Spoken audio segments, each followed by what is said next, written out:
Welcome to బీజేటీవీ. ముందుగా headlines చూద్దాం. Record స్థాయిలో 8వసారి పార్లమెంట్లో బడ్జెట్ ప్రవేశపెట్టిన నిర్మలా సీతారామన్. దేశ చరిత్రలో తొలిసారిగా 50 లక్షల కోట్లు దాటిన బడ్జెట్. 2025-26 బడ్జెట్ మొత్తం 50,65,345 కోట్లు. బడ్జెట్ బాగుంది, అందరూ ప్రశంసిస్తున్నారని నిర్మలా సీతారామన్తో అన్న ప్రధాని మోదీ. బడ్జెట్ ప్రసంగం అనంతరం నిర్మలతో మాట్లాడిన ప్రధాని మోదీ, ప్రధాని హృదయంలో మధ్యతరగతి ప్రజలకు చోటు ఉంటుందన్న అమిత్ షా.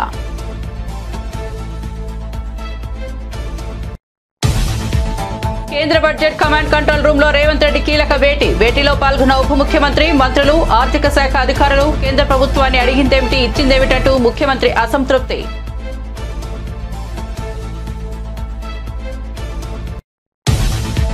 దేశం అంటే కొన్ని రాష్ట్రాలు కాదో, దేశం అంటే 28 రాష్ట్రాలు అన్న సంగతి గుర్తుపెట్టుకోవాలి. కేంద్ర బడ్జెట్ పై స్పందించిన మాజీ ఆర్థిక మంత్రి హరీష్ రావు. ఆర్థిక మంత్రి నిర్మలా సీతారామన్ వ్యాఖ్యలకు హరీష్ రావు కౌంటర్. దేశానికి 5.1 జీడీపీ ఇచ్చి దేశాన్ని తెలంగాణ పోషిస్తుందన్న హరీష్ రావు. వేతన జీవుల ఖాతాల్లో కోతలు వాతల్లో 12 లక్షల వరకు నో ట్యాంక్స్ అన్న బండి సంజయ్. ఇది పద్దు మాత్రమే కాదు, ప్రతి కుటుంబంలో సంతోషాల పొద్దు అని కితాబు. దేశంలోని ప్రతి ఒక్కరి కలను సాకారం చేసేలా బడ్జెట్ ఉందని వెల్లడి. జగన్ ప్రజల్లోకి వస్తారు, పార్టీ బలోపేతానికి అందరూ కృషి చేయాలన్న పెద్దిరెడ్డి రామచంద్రారెడ్డి. ప్రజా సమస్యలపై పోరాటం చేయాలని పార్టీ శ్రేణులకు పెద్దిరెడ్డి పిలుపు. ప్రజలను కూటమి ప్రభుత్వం మోసం చేస్తోందని విమర్శ.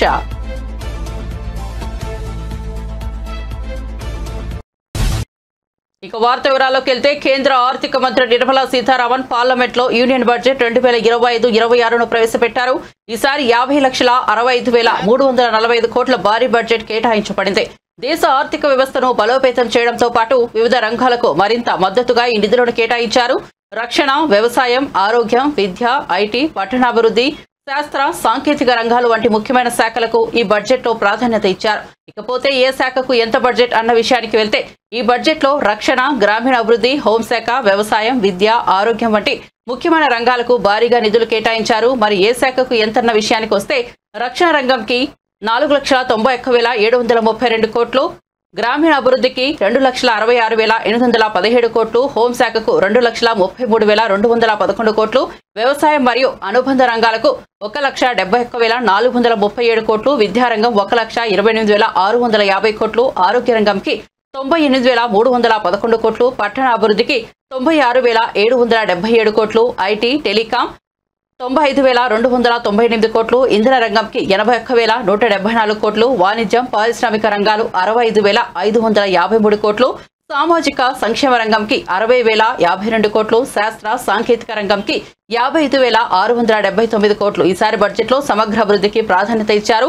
రక్షణ, వ్యవసాయం, ఆరోగ్యం, ఐటీ, పట్టణాభివృద్ధి రంగాలకు అధిక నిధులు కేటాయించడం ద్వారా భారతదేశం 2047 నాటికి వికసిత్ భారత్ లక్ష్యాన్ని చేరుకోవడానికి అడుగులు వేస్తోంది.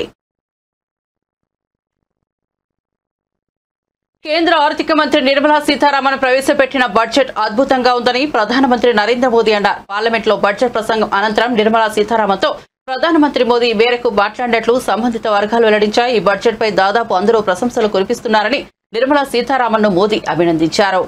ड्राइव करने वाला है ये बजट, एक फोर्स मल्टीप्लायर है.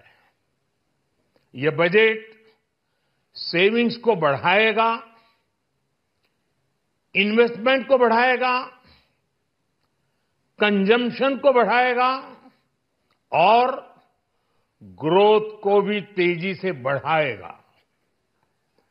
मैं वित्त मंत्री निर्मला सीतारमण जी और उनकी पूरी टीम को इस जनता जनार्दन का बजट, पीपल्स का बजट, इसके लिए बहुत बहुत बधाई देता हूं. साथियों, आमतौर पर बजट का फोकस इस बात पर रहता है कि सरकार का खजाना कैसे भरेगा, लेकिन ये बजट उससे बिल्कुल उल्टा है. लेकिन ये बजट देश के नागरिकों की जेब कैसे भरेगी, देश के नागरिकों की बचत कैसे बढ़ेगी और देश के नागरिक विकास के भागीदार कैसे बनेंगे, ये बजट इसकी एक बहुत मजबूत नींव रखता है। साथियों, इस बजट में रिफॉर्म की दिशा में महत्वपूर्ण कदम उठाए गए हैं। न्यूक्लियर एनर्जी में प्राइवेट सेक्टर को बढ़ावा देने का निर्णय बहुत ही ऐतिहासिक है। ये आने वाले समय में सिविल न्यूक्लियर एनर्जी का बड़ा योगदान देश के विकास में सुनिश्चित करेगा।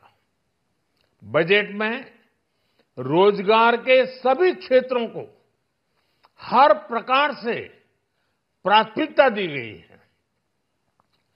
लेकिन मैं दो चीजों पर ध्यान आकर्षित करना चाहूंगा। उन रिफॉर्म्स की मैं चर्चा करना चाहूंगा जो आने वाले समय में बहुत बड़ा परिवर्तन लाने वाले हैं। एक, इंफ्रास्ट्रक्चर स्टेटस देने के कारण भारत में बड़े शिप्स के निर्माण को बढ़ावा मिलेगा। आत्मनिर्भर भारत अभियान को गति मिलेगी। और हम सब जानते हैं कि शिप बिल्डिंग ये सर्वाधिक रोजगार देने वाला क्षेत्र है। उसी प्रकार से देश में टूरिज्म के लिए बहुत संभावना है। महत्वपूर्ण 50 टूरिस्ट डेस्टिनेशन, वहां पर जो होटल्स बनाएंगे, उस होटल को पहली बार इंफ्रास्ट्रक्चर के दायरे में लाकर टूरिज्म पर बहुत बल दिया है। इससे हॉस्पिटैलिटी सेक्टर को, जो रोजगार का बहुत बड़ा क्षेत्र है, और टूरिज्म जो रोजगार का सबसे बड़ा क्षेत्र है, एक प्रकार से चारों तरफ रोजगार के अवसर पैदा करने वाला एक क्षेत्र को ऊर्जा देने वाला काम करेगा। आज देश विकास भी विरासत भी इस ప్రధాని మోదీ పేరుగాంచిన ప్రజల స్వరానికి స్పందిస్తూ ఇది చాలా ప్రతిధ్వనించే ప్రభుత్వమని కేంద్ర ఆర్థిక మంత్రి నిర్మలా సీతారామన్ వ్యాఖ్యానించారు. జూలైలో ప్రకటించిన ఆదాయపు పన్ను సరళీకరణ ఇప్పటికే పూర్తయిందని, వచ్చే వారం లోక్సభలో బిల్లును ప్రవేశపెట్టనున్నట్లు తెలిపారు. ప్రజల ఆకాంక్షలకు అనుగుణంగా నిర్ణయాలు తీసుకుంటామని ఆమె స్పష్టం చేశారు.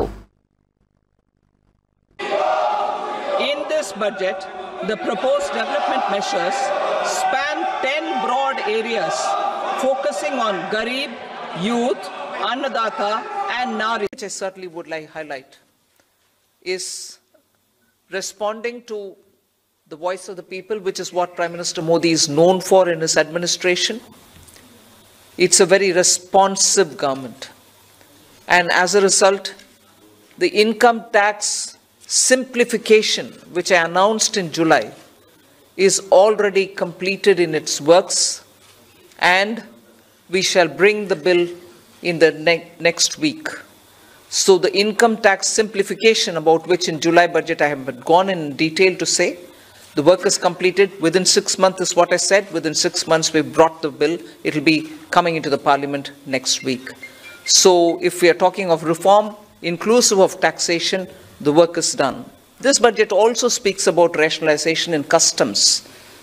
Tariffs are being brought down, tariffs are being simplified, and also the basket which consisted of so many different tariffs for so many different commodities are now reduced. 8 were taken off earlier, 8 has been taken off now. So whatever remains now, 7 I think remains, and that is all about India's tariff picture. So the usual narrative which goes on saying, is India being too heavy on tariffs? No, you find కేంద్ర budget పై తెలంగాణ ముఖ్యమంత్రి రేవంత్ రెడ్డి తీవ్ర అసంతృప్తి వ్యక్తం చేశారు. మేం ఏమడిగాం, మీరు ఇచ్చింది ఏమిటని కేంద్ర ప్రభుత్వాన్ని ప్రశ్నించారు. కేంద్ర బడ్జెట్ లో తెలంగాణకు అన్యాయం జరిగిందని పేర్కొంటూ ఈ అంశంపై చర్చించేందుకు ముఖ్యమంత్రి రేవంత్ రెడ్డి అధ్యక్షతన ఉప ముఖ్యమంత్రి మల్లుభట్టి విక్రమార్క, మంత్రులు, ఆర్థిక శాఖ అధికారులు సమావేశమయ్యారు. హైదరాబాద్ లోని కమాండ్ కంట్రోల్ సెంటర్ లో ఈ సమావేశం జరిగింది. ఈ సందర్భంగా నిర్మలా సీతారామన్ ప్రవేశపెట్టిన బడ్జెట్ పై ముఖ్యమంత్రి ఆవేదన వ్యక్తం చేశారని సమాచారం. రాష్ట్రంలో అనుసరించాల్సిన ఆర్థికపరమైన విధానాలు, పథకాల ప్రాధాన్యతపై వారు చర్చించారు. కేంద్ర వార్షిక బడ్జెట్ 2025-26పై ఏపీ ముఖ్యమంత్రి చంద్రబాబు స్పందించారు. ప్రజలకు ఉపయోగపరమైన ప్రగతిశీల బడ్జెట్ ప్రవేశపెట్టినందుకు కేంద్ర ప్రభుత్వానికి కేంద్ర ఆర్థిక శాఖ మంత్రి నిర్మలా సీతారామన్కు హృదయపూర్వక అభినందనలు తెలియజేస్తున్నానని చంద్రబాబు పేర్కొన్నారు. ప్రధాని నరేంద్ర మోదీ నాయకత్వంలో వికసిత్ భారత్ విజన్ను ప్రతిబింబించేలా ఈ బడ్జెట్ ఉందని అభిప్రాయపడ్డారు. మహిళా సంక్షేమం, పేదలు, యువత, రైతులకు ఈ బడ్జెట్లో ప్రాధాన్యత ఇచ్చారని, అంతేకాకుండా వచ్చే 5 ఏళ్లలో 6 కీలక రంగాల్లో అభివృద్ధిని దృష్టిలో ఉంచుకుని కేటాయింపులు చేసినట్లు అర్థమవుతోందని చంద్రబాబు వివరించారు.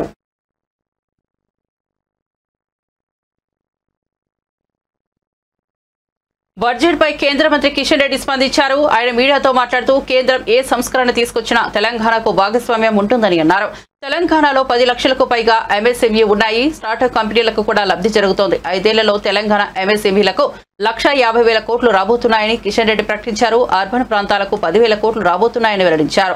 అమృత్ పథకం ద్వారా 125 మున్సిపాలిటీలు, కార్పొరేషన్లకు లబ్ధి చేకూరుతుందని అన్నారు. మధ్యతరగతి ప్రజలకు ఈ బడ్జెట్ అంకితమని ప్రకటించారు. కాగా దేశ ఆర్థిక వ్యవస్థకు ఊతమిచ్చేలా తయారీ రంగాన్ని ప్రోత్సహించే దిశగా కేంద్ర బడ్జెట్లో కీలక ప్రకటనలు చేసినట్లు ఆర్థిక మంత్రి నిర్మలా సీతారామన్ చెప్పారు.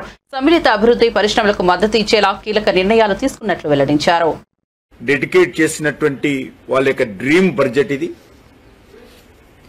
ఇది పేదలు, మధ్యతరగతి ప్రజలు, మహిళలు, రైతులు, యువకులు వీరిని కేంద్రంగా ఏర్పాటు చేసుకుని వీరిని లక్ష్యంగా కార్యాచరణ ప్రణాళిక రూపొందించుకొని మరి ప్రవేశపెట్టినటువంటి బడ్జెట్ ఇది.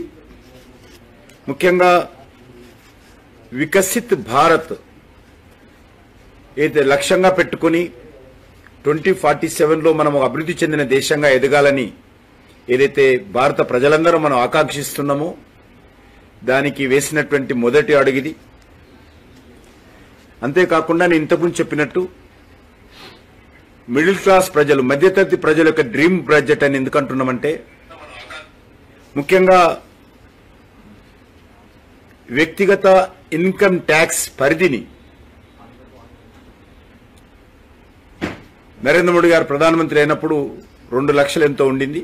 ఇది ఈరోజు 12 లక్షలకు ఎవరు ఊహించని విధానంగా 12 లక్షల వరకు కూడా ఇన్కమ్ ట్యాక్స్ లేకుండా ఈరోజు ఒక పెద్ద నిర్ణయం కేంద్ర ప్రభుత్వం తీసుకోవడం జరిగింది. నాకు తెలిసి గత 10-20 సంవత్సరాలుగా ప్రతి బడ్జెట్ అప్పుడు కూడా ప్రధానమైనటువంటి చర్చ ఈ యొక్క వ్యక్తిగత ఆదాయం పైన ఏదైతే ట్యాక్స్ తగ్గింపు పైనే ప్రధాన చర్చ జరుగుతున్నటువంటి విషయం మనకు తెలుసు. ఎందుకంటే మిడిల్ క్లాస్కు మేజర్ కన్సర్న్ అది ప్రైవేట్ సెక్టార్లో పనిచేసినటువంటి ఉద్యోగస్తులు కావచ్చు, లేక మిడిల్ క్లాస్ ఫ్యామిలీస్ కావచ్చు, చిన్న చిన్న వ్యాపారాలు చేసేటువంటి వాళ్ళు కావచ్చు, వాళ్ళకి ఇది మేజర్ కన్సర్న్ ఇది. కాబట్టి ఈరోజు ప్రధానమంత్రి గారు చాలా ధైర్యం చేసి ఈరోజు ఆ యొక్క ట్యాక్స్ పరిధిని ఏదైతే పెంచడం జరిగిందో మరి దీని ద్వారా కేంద్ర ప్రభుత్వానికి మరి కొంత ఆదాయం తగ్గినప్పటికీ కూడా కేంద్ర బడ్జెట్లో 12 లక్షల వరకు ఆదాయపు పన్ను మినహాయింపు ఇవ్వడం చారిత్రాత్మకమని కేంద్ర మంత్రి రామ్మోహన్ నాయుడు అన్నారు. ఈ తరహా నిర్ణయం గతంలో ఎప్పుడూ తీసుకోలేదని చెప్పారు. దీంతో మధ్యతరగతికి మరింత ప్రయోజనం కలుగుతోందన్నారు. ఈ నిర్ణయం పార్టీలకు అతీతంగా ప్రతి ఒక్కరూ హర్షించాల్సిన విషయమన్నారు. బడ్జెట్పై ఏపీకి చెందిన కూటమి ఎంపీలు నిర్వహించిన మీడియా సమావేశంలో రామ్మోహన్ నాయుడు మాట్లాడారు. తెలుగు కవి గురజాడ అప్పారావు గారిని గుర్తు చేసుకుంటూ దేశమంటే మట్టి కాదు, దేశమంటే మనుషులు అన్నటువంటి మాటతో కేంద్ర బడ్జెట్ని కూడా ప్రారంభించడం తెలుగు వారందరికీ కూడా ఎంతో గర్వకారణం అని కూడా ఈ సందర్భంగా తెలియజేసుకుంటున్నాను. ఆంధ్రప్రదేశ్ రాష్ట్రానికి సంబంధించి మన ముఖ్యమంత్రి వర్యులు చంద్రబాబు నాయుడు గారి తాలూకా ప్రభావం కూడా ఈ బడ్జెట్ మీద ఉందని స్పష్టంగా మనం అందరం తెలియజేసుకోవచ్చు. గత 7 నెలలుగా కేంద్ర ప్రభుత్వంతో సంప్రదింపులు చేసి రాష్ట్రానికి ఉన్నటువంటి సమస్యలన్నీ కూడా తెలియజేసి ఎన్డీఏ ప్రభుత్వం రాష్ట్రంలో కేంద్రంలో ఒక డబుల్ ఇంజిన్ సర్కార్ మోడ్లో ముందుకు నడిస్తే దాని ఫలితాలు ఏ రకంగా ఉంటాయనేది అనేక సందర్భాల్లో ఈ 7 నెలల్లో చూపించడం జరిగింది. దానికి ఇంకా ముందుకు నడిపిస్తూ మిగిలినటువంటి కూడా రాష్ట్రానికి సంబంధించినటువంటి సమస్యలు ఏవైతే ఉన్నాయో దానికి ఒక పరిష్కారం ఈ కేంద్ర బడ్జెట్ ద్వారా ఇచ్చే విధంగా కొన్ని కార్యక్రమాలు కూడా పెట్టడం చాలా ఆనందదాయకమని కూడా ఈ సందర్భంగా తెలియజేస్తున్నాను. ముఖ్యంగా జల్ జీవన్ మిషన్ లాంటిది దేశంలో ప్రతి ఇంటికి కూడా కొలాయి ఇవ్వాలనేది ప్రధానమంత్రి నరేంద్ర మోదీ గారి తాలూకా కళ. ఆ కళ మాత్రం గత 5 సంవత్సరాలుగా మన ఆంధ్రప్రదేశ్ రాష్ట్రంలో ఏ ఒక్క ఇంటికి కూడా జరగనివ్వకుండా అప్పుడు ముఖ్యమంత్రిగా ఉన్న జగన్మోహన్ రెడ్డి గారు చేశారు. కార్యక్రమాల్లో ఎంత అవకతవకలు జరిగాయనంటే 5 సంవత్సరాల్లో కేంద్ర ప్రభుత్వం నుంచి సుమారు 15,000 కోట్ల రూపాయలు రాష్ట్రానికి పంపిస్తే ఎక్కడ కూడా ఒక్క వాటర్ స్కీమ్ ఒక పంచాయతీ లెవెల్లో కానీ మండల్ లెవెల్లో జిల్లా లెవెల్లో ఎక్కడా కూడా పూర్తి శాతం చేసినటువంటి పరిస్థితి ఎక్కడా కూడా కనబడలేదు. మళ్ళీ తిరిగి మన ప్రభుత్వం వచ్చిన తర్వాత మళ్ళీ దాని తాలూకా లెక్క వేస్తే ఈరోజు సుమారు దానికి డబుల్ ఇంకా వర్క్ మిగిలినటువంటి విధంగా ఈరోజు దాని తాలూకా ఎస్టిమేట్స్ అన్నీ కూడా ఉన్నాయి. బడ్జెట్లో కూడా స్పష్టంగా చెప్పడం జరిగింది 2028 వరకు ఈ యొక్క జల్ జీవన్ మిషన్ను కూడా ఎక్స్టెండ్ చేస్తామని, దాని తాలూకా బెనిఫిట్ మన ఆంధ్రప్రదేశ్ రాష్ట్రానికే దక్కబోతుందని తెలియజేస్తున్నాను. మ్యానుఫ్యాక్చరింగ్ సెక్టర్కి ఎంఎస్ఎంఈస్కి ఏదైతే మనం గట్టిగా పుష్ ఇస్తున్నామో దానికి ఈరోజు కేంద్ర ప్రభుత్వం కూడా బడ్జెట్ ద్వారా అనేకమైనటువంటి కార్యక్రమాలు మ్యానుఫ్యాక్చరింగ్ సెక్టర్ని ఇంకా ప్రోత్సహిస్తూ కార్యక్రమాలు పెట్టడం జరిగింది. దాని తాలూకా బెనిఫిట్ కూడా మన ఆంధ్రప్రదేశ్ రాష్ట్రానికే రాబోతుంది. అందులో ముఖ్యంగా చంద్రబాబు నాయుడు గారి తాలూకా కళ ప్రతి ఇంటికి కూడా ఒక ఆంట్రప్రెన్యూర్ని తయారు చేయాలనంటే స్టార్టప్కైనా ఆంట్రప్రెన్యూర్షిప్కైనా వాళ్ళు చేసేటటువంటి సెల్ఫ్ సఫిషియెంట్కి ఏదైనా ఒక కార్యక్రమం చేసినా దానికి నిధి ఉండాలి. అటువంటి నిధి ఈరోజు కేంద్ర ప్రభుత్వం ఏర్పాటు చేసింది. దాన్ని ఖచ్చితంగా ఆంధ్రప్రదేశ్ రాష్ట్రం పెద్ద ఎత్తున వినియోగించుకోబోతుందని కూడా ఈ సందర్భంగా తెలియజేసుకుంటున్నాం.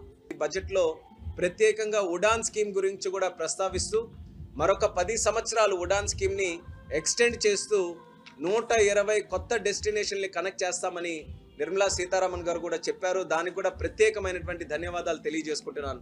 120 కొత్త డెస్టినేషన్లు కనెక్ట్ చేయడం, ఈ వచ్చే 10 సంవత్సరాల్లో సుమారు 4 కోట్ల మందికి ఈ ఉడాన్ స్కీమ్ ద్వారా యాత్ర చేయించడం, ఇది ఒక విజన్గా పెట్టుకొని ఈ స్కీమ్ని కూడా తయారు చేయడం జరిగింది. కేంద్ర ఆర్థిక మంత్రి నిర్మలా సీతారామన్ ప్రవేశపెట్టిన బడ్జెట్ పై కేంద్ర సహాయ మంత్రి బండి సంజయ్ స్పందించారు. ఈ మేరకు ఆయన ట్వీట్ చేశారు. 12 లక్షల ఆదాయం వరకు ఇక పన్ను లేదని పేర్కొన్నారు. వేతన జీవుల ఖాతాలో ఇక కోతలు వాతలు ఉండవని, వారి బంగారు భవిష్యత్తుకు ప్రణాళికలు మాత్రమే ఉంటాయని తెలిపారు. ఇది కేవలం పద్దు కాదని, ప్రతి భారతీయ కుటుంబంలో సంతోషాల పొద్దు అని పేర్కొన్నారు. మధ్యతరగతి కుటుంబాల్లో చిరునవ్వులు, వేతన జీవుల ముఖాల్లో సంతోషపు వెలుగులు నింపిన ప్రధానమంత్రి నరేంద్ర మోదీకి భారతీయులందరి తరపున కృతజ్ఞతలు అంటూ ఆయన పేర్కొన్నారు. కేంద్ర బడ్జెట్ 2025-26 కేవలం లెక్కల పద్దు మాత్రమే కాదని, ఇది ప్రధానమంత్రి నరేంద్ర మోదీ దార్శనికత, స్వావలంబన, వృద్ధి, శ్రేష్ఠతో కూడిన వికసిత్ భారత్ కు ఒక రోడ్ మ్యాప్ అని ఆయన ట్వీట్ చేశారు. కేంద్ర బడ్జెట్ పై స్పందించిన మాజీ ఆర్థిక మంత్రి హరీష్ రావు ఆర్థిక మంత్రి నిర్మలా సీతారామన్ వ్యాఖ్యలకు కౌంటర్ ఇచ్చారు. దేశం అంటే మట్టి కాదు, దేశం అంటే మనుషులు అని నిర్మలా సీతారామన్ బడ్జెట్ ప్రసంగంలో చెప్పారని, కానీ దేశం అంటే కొన్ని రాష్ట్రాలు కాదో, దేశం అంటే 28 రాష్ట్రాలు అన్న సంగతి గుర్తుపెట్టుకోవాలన్నారు. దేశానికి 5.1 జీడీపీ ఇచ్చి దేశాన్ని తెలంగాణ పోషిస్తోందని, కానీ పోయినసారి ఆంధ్రాకు, ఈసారి బీహార్కు బడ్జెట్లో పెద్దపీట వేసి తెలంగాణకి మొండి చేయి చూపారన్నారు. బడే భాయ్ అని ప్రధాని మోదీని సీఎం రేవంత్ రెడ్డి మెచ్చుకుంటున్నారని, కానీ బడే భాయ్ ఈ చోటే వాయిని పట్టించుకోవడం లేదని సెటైర్ వేశారు. మరి తుంగలో నొక్కే విధంగా నిర్మలా సీతారామన్ గారి బడ్జెట్ కనబడతా ఉంది. రాజ్యాంగం ఈ దేశంలోని అందరి పౌరులకు, అన్ని రాష్ట్రాలకు, అన్ని వర్గాలకు సమాన హక్కులు కల్పించింది. కానీ నిర్మలా సీతారామన్ గారి బడ్జెట్ చూస్తా ఉంటే అది అన్ని రాష్ట్రాలకు కాదు, కొన్ని రాష్ట్రాలకే పరిమితం అన్నట్టుగా ఉన్నది. ఆమె తన ప్రసంగాన్ని ప్రారంభిస్తూ దేశం అంటే మట్టి కాదోయ్, దేశం అంటే మనుషులోయ్ అని నిర్మలా సీతారామన్ గారు బడ్జెట్ లో ప్రసంగాన్ని ప్రారంభించారు. మరి వారు ఇంకో విషయం మర్చిపోయారు. దేశం అంటే కొన్ని రాష్ట్రాలు కాదు, దేశం అంటే 28 రాష్ట్రాలు అనేటువంటి విషయాన్ని నిర్మలా సీతారామన్ గారు మర్చిపోయినట్టు అనిపించింది. పోయిన సంవత్సరం 2024లో బడ్జెట్ ప్రవేశపెడితే ఆంధ్రప్రదేశ్ కు వరాల జల్లులు కురిపించారు. అమరావతికి ఇచ్చారు, పోలవరంకి ఇచ్చారు. ఎందుకు ఇచ్చారని అంటలేని, సంతోషం ఇవ్వండి, మా తెలుగు రాష్ట్రమే, కానీ మా తెలంగాణను ఎందుకు మర్చిపోయారు? ఈసారి బడ్జెట్ పెడితే బీహార్ రాష్ట్రానికి వరాల జల్లు కురిపించారు. బీహార్ కు వరాల మీద వరాలు ఇచ్చిండ్రు బడ్జెట్ లో. ఆ బడ్జెట్ దేశ బడ్జెట్ లెక్క లేదు, బీహార్ బడ్జెట్ లెక్క ఉన్నది. తెలంగాణకు మళ్ళా మొండి చెయ్యే. 8 ఎంపీలు బీజేపీ గెలిచింది, 8 ఎంపీలు కాంగ్రెస్ గెలిచింది. కానీ 8+8 16 కాదు, గుండు సున్నాయింది. ఏమి రాలే తెలంగాణకు. పోయినసారి ఏమి రాలే. ఈ బడ్జెట్ లో కూడా తెలంగాణకు మొండి చెయ్యి చూపింది. ఇది నిజంగా బాధ కలుగుతా ఉంది. అంబేద్కర్ గారి విగ్రహాన్ని ఆవిష్కరించుకొని అంబేద్కర్ గారు స్ఫూర్తిగా మాట్లాడుకున్న టైంలో ఆ రాజ్యాంగ స్ఫూర్తి పోయింది, రాజ్యాంగాన్ని తుంగలో దొక్కిండ్రు, రాజ్యాంగ విలువలు లేకుండా పోయినాయి. ఈ దేశానికి 5.1% జీడిపిని ఇస్తున్నది తెలంగాణ. నిజానికి దేశాన్ని సాగుతున్న కొద్ది రాష్ట్రాల్లో తెలంగాణ ఒకటి. దేశ బడ్జెట్ ను సమకూర్చడంలో 5.1% ఇచ్చింది తెలంగాణ. కానీ తెలంగాణకు వచ్చింది మాత్రం ఏం లేదు. పొద్దు నుంచి చూస్తా ఉన్న బడ్జెట్ ఏమన్నా వస్తుందా తెలంగాణకు, ఏమన్నా ఈసారి మంచిగా వస్తుందా? మన కొత్తపల్లి మనోహరాబాద్ రైలు సిద్దిపేట దాకా తెచ్చినాం కానీ అది ఆయన కరీంనగర్ దాకా ముట్టాలి. ఏమన్నా ఉన్నదా ఈ రాష్ట్రానికి అని చూస్తే అంతా బీహార్ తప్ప ఏం కనబడతలేదు. మన ముఖ్యమంత్రి కూడా పొద్దుగాలేస్తే ఢిల్లీ పోతాడు. ఇప్పుడు 30 సార్లు పోయినట్టున్నాడు. 30 సార్లు ఢిల్లీకి పోయింది కానీ ఢిల్లీకి వెళ్ళి 30 రూపాయలు తెచ్చింది అయితే లేదు, ఒక ప్రాజెక్ట్ వచ్చింది లేదు, ఒక జాతీయ ప్రాజెక్ట్ వచ్చింది కూడా లేదు. బడే బాయ్ అంటాడు, మరి మెచ్చుకుంటుండు. కానీ ఆ బడే బాయ్ మాత్రం ఈ చోటే బాయ్కి ఏమి ఇస్తలేనట్టున్నాడు. మరి వీళ్ళ బంధం ఏందో ఈ రాష్ట్రానికి మాత్రం ఏం జరుగుతున్నట్లయితే కనబడతలేదు. భారత రాజ్యాంగాన్ని మరి తుంగలో దొక్కే విధంగా నిర్మలా సీతారామన్ గారి బడ్జెట్ కనబడతా ఉంది. పరిగి నియోజకవర్గంలోని కులకచెల్ల మండల పరిధిలోని దాసియా నాయక్ తండాలో సేవాలాల్ సేన ఆధ్వర్యంలో ఏర్పాటు చేసిన డాక్టర్ బిఆర్ అంబేద్కర్ విగ్రహాన్ని బీఆర్ఎస్ వర్కింగ్ ప్రెసిడెంట్ కేటీఆర్ ఆవిష్కరించారు. అంబేద్కర్ విగ్రహావిష్కరణ అనంతరం కేటీఆర్ జై భీమ్ జై అందించారు.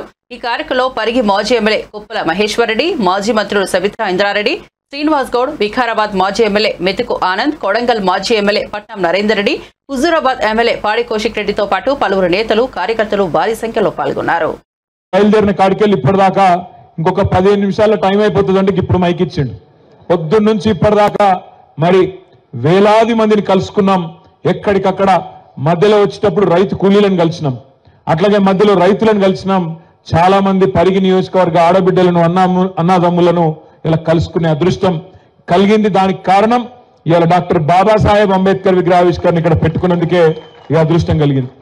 నిజంగా ఒక్క మాటలో చెప్పాలి అంటే డాక్టర్ బాబాసాహెబ్ నేర్పించిన ఒక గొప్ప సూత్రం బోధించు, సమీకరించు, పోరాడు. ఈ పోరాట స్ఫూర్తిని పూర్తి స్థాయిలో ఒట్టబట్టించుకున్నది, పూర్తి స్థాయిలో ఆకలింపు చేసుకొని అత్యద్భుతంగా దాన్ని ఆచరణలో కూడా పెట్టింది పెద్దలు మన నాయకులు కేసీఆర్ గారు. ఎట్లా అని మీరు అంటారా?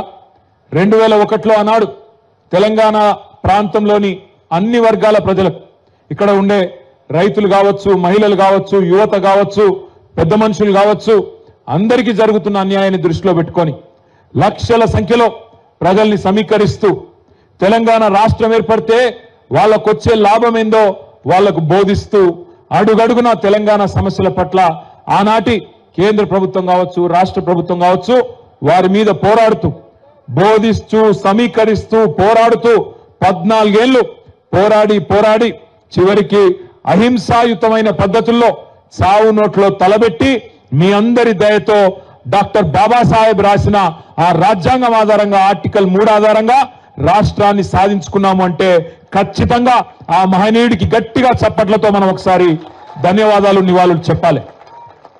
బాబాసాహెబ్ అంబేద్కర్ రాసిన రాజ్యాంగమే లేకపోతే, ఆ మహానుభావుడి దార్శనికతనే లేకపోతే ఇవాళ తెలంగాణ లేదు. ఒకటి మాత్రం వాస్తవం, 76 ఏళ్లలో డాక్టర్ బాబాసాహెబ్ అంబేద్కర్ గారికి నిజానికి ఎంతో మంది మహానుభావులకు ఆయన సమకాలీకుడు. ఒక రకంగా చెప్పాలంటే ప్రపంచ మేధావుల్లో ఒకరిగా ప్రపంచం గుర్తించింది. హార్వర్డ్ లాంటి విశ్వవిద్యాలయం, ఆక్స్ఫర్డ్ లాంటి విశ్వవిద్యాలయం కూడా వారిని పిలిచి వారి దార్శనికతకు, వారి విజ్ఞతకు.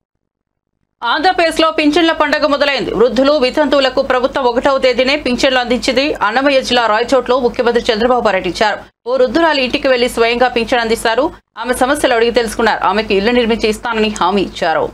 400 రూపాయలు ఉంటే అది అప్పట్లోనే 2000, 3000 చేసాం. అది 6000 చేశాను ఇలాంటి పిల్లలందరికీ. 3000 పెంచాము, ఇప్పుడు 6000 వస్తుంది. నువ్వేం చేస్తావు? చదువుకున్నావా? ఏం చదువుతున్నావు? ఇంటర్మీడియట్. ఎక్కడ? ఏ సబ్జెక్ట్ ఏంటి? ఏమా? సిఈసి చదువుతున్నావు. ఇప్పుడు సోలార్ పెట్టారు మీకు. మీ ఇల్లు సొంత ఇల్లేది? సొంత ఇల్లే. ఇది పెట్టిన దానివల్ల మీకు ఇప్పుడు కరెంట్ ఛార్జీలు ఇంతవరకు కట్టేవాళ్ళు మీరు ఎంత కట్టేవాళ్ళు? 280 వచ్చేది.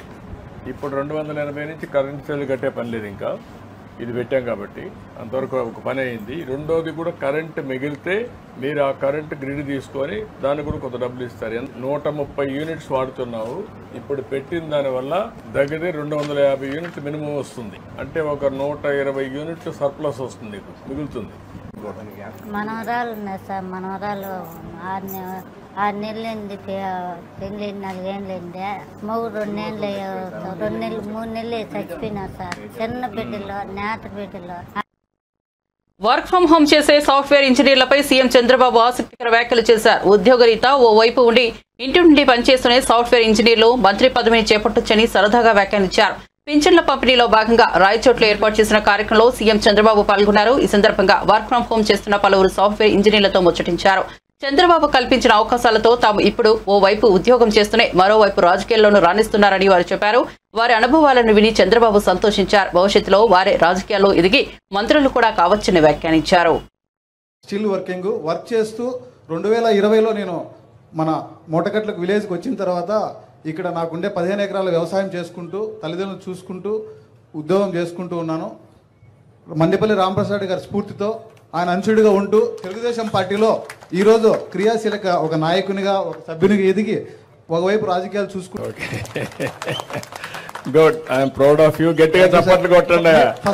ఫస్ట్ మీ ప్రోడక్ట్ లో స్టిల్ వర్కింగ్ అంటే నేను ఒక్కనే ఇక్కడ ఫస్ట్ ప్రోడక్ట్ నేను చంద్రబాబు నాయుడు గారి old product, good product, strong product, good gold.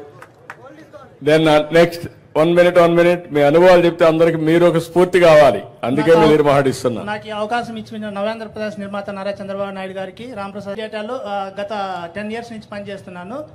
నాకు ఇన్కమ్ 1.4 lakhs ఫర్ మంత్.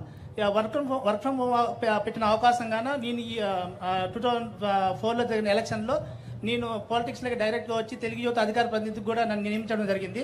ఈ వర్క్ ఫ్రమ్ హోమ్ అవకాశం వల్ల నేను ఇంటి దగ్గర వర్క్ చేసుకుంటూ నాకున్న ఇందులో నేను మళ్ళీ తెలుగుదేశం పార్టీకి కష్టపడడం జరిగింది గత 10 months నుంచి. ఇప్పుడు మీరు చూశారు 3-4 బెనిఫిట్లు వస్తున్నాయి. ఒకటి, ఇంట్లో నుంచే పనిచేస్తూ పేరెంట్స్ని చూసుకోవచ్చు. 2, వ్యవసాయం ఉంటే హార్టికల్చర్ పెడితే అందులో ఆదాయం బ్రహ్మాండంగా వస్తుంది. 3, రాజకీయాల్లోకి వచ్చి ఏ పార్టీ అయితే వీళ్ళ పైకి తీసుకొచ్చారో ఆ పార్టీకి సేవ అందించు సమాజంలో గుర్తింపు తెచ్చుకోవడానికి కూడా ఉపయోగపడుతుంది. బాగుంటే రేపు ఎంపీపీలు అవుతారు, జెడ్పీటీసీలు అవుతారు, ఎమ్మెల్యేలు అవుతారు, రేపు అవసరమైతే రామప్రసాద్ రెడ్డి మరికి మంత్రులు కూడా అవుతారు. బాగా చదువుకున్న వాళ్ళందరూ ఉన్నారు. ఎందుకంటే ఇది నా ఎన్నో రోజుల నుంచి నేను మాట్లాడుతున్నా, భవిష్యత్తులో ఇంటి దగ్గర నుంచే పనిచేసే అవకాశం వస్తుంది. ఎక్కడికి ఉద్యోగం ఎత్తుక్కోకుండా ఉద్యోగం ఎత్తుక్కుంటూ మీ ఇంటి. వైసీపీని బలోపేతం చేసేందుకు ప్రతి ఒక్క వైసీపీ నేత కార్యకర్త కృషి చేయాలని మాజీ మంత్రి పెద్దిరెడ్డి రామచంద్రారెడ్డి పిలుపునిచ్చారు. అన్ని వర్గాలతో కలిసి ముందుకు సాగాలని చెప్పారు. పార్టీ గురించి భయపడాల్సిన అవసరం లేదని, ప్రతిపక్షంలో ఉన్నామని నిరాశ చెందవద్దని, మనకు 46% ఓటింగ్ వచ్చిందని అన్నారు. త్వరలోనే జగన్ ప్రజల్లోకి వస్తారని చెప్పారు. ప్రజల సమస్యలపై పోరాటం చేయాలని పార్టీ శ్రేణులకు పెద్దిరెడ్డి సూచించారు. కూటమి ప్రభుత్వం హామీలను నెరవేర్చకుండా ప్రజలను మోసం చేస్తోందని విమర్శించారు. కరోనా సమయంలో కూడా సంక్షేమ పథకాలను కొనసాగించిన ఘనత జగన్దని చెప్పారు. కోవిడ్ సమయంలో 2 ఏళ్ల పాటు తీవ్ర ఆర్థిక ఇబ్బందులు ఉన్నప్పటికీ ఇచ్చిన మాట ప్రకారం సంక్షేమ పథకాలను అమలు చేశారని కొనియాడారు. కరోనా సమయంలో చంద్రబాబు, లోకేష్ హైదరాబాద్లోని ఇంటికే పరిమితమయ్యారని ఎద్దేవా చేశారు. బులెటిన్ ముగించే ముందు హెడ్లైన్స్ మరోసారి చూద్దాం. రికార్డు స్థాయిలో 8వసారి పార్లమెంట్లో బడ్జెట్ ప్రవేశపెట్టిన నిర్మలా సీతారామన్. దేశ చరిత్రలో తొలిసారిగా 50 లక్షల కోట్లు దాటిన బడ్జెట్. 2025-26 బడ్జెట్ మొత్తం 50,65,345 కోట్లు. బడ్జెట్ బాగుంది, అందరూ ప్రశంసిస్తున్నారని నిర్మలా సీతారామన్తో అన్న ప్రధాని మోదీ. బడ్జెట్ ప్రసంగం అనంతరం నిర్మలతో మాట్లాడిన ప్రధాని మోదీ, ప్రధాని హృదయంలో మధ్యతరగతి ప్రజలకు చోటు ఉంటుందన్న అమిత్ షా.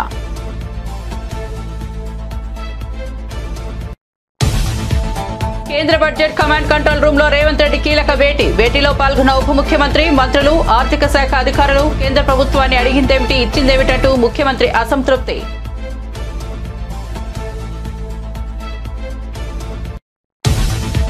దేశం అంటే కొన్ని రాష్ట్రాలు కాదో, దేశం అంటే 28 రాష్ట్రాలు అన్న సంగతి గుర్తుపెట్టుకోవాలి. కేంద్ర బడ్జెట్ పై స్పందించిన మాజీ ఆర్థిక మంత్రి హరీష్ రావు. ఆర్థిక మంత్రి నిర్మలా సీతారామన్ వ్యాఖ్యలకు హరీష్ రావు కౌంటర్. దేశానికి 5.1 జీడీపీ ఇచ్చి దేశాన్ని తెలంగాణ పోషిస్తుందన్న హరీష్ రావు. వేతన జీవుల ఖాతాల్లో కోతలు వాతల్లో 12 లక్షల వరకు నో ట్యాంక్స్ అన్న బండి సంజయ్. ఇది పద్దు మాత్రమే కాదు, ప్రతి కుటుంబంలో సంతోషాల పొద్దు అని కితాబు. దేశంలోని ప్రతి ఒక్కరి కలను సాకారం చేసేలా బడ్జెట్ ఉందని వెల్లడి. జగన్ ప్రజల్లోకి వస్తారు, పార్టీ బలోపేతానికి అందరూ కృషి చేయాలన్న పెద్దిరెడ్డి రామచంద్రారెడ్డి. ప్రజా సమస్యలపై పోరాటం చేయాలని పార్టీ శ్రేణులకు పెద్దిరెడ్డి పిలుపు. ప్రజలను కూటమి ప్రభుత్వం మోసం చేస్తోందని విమర్శ.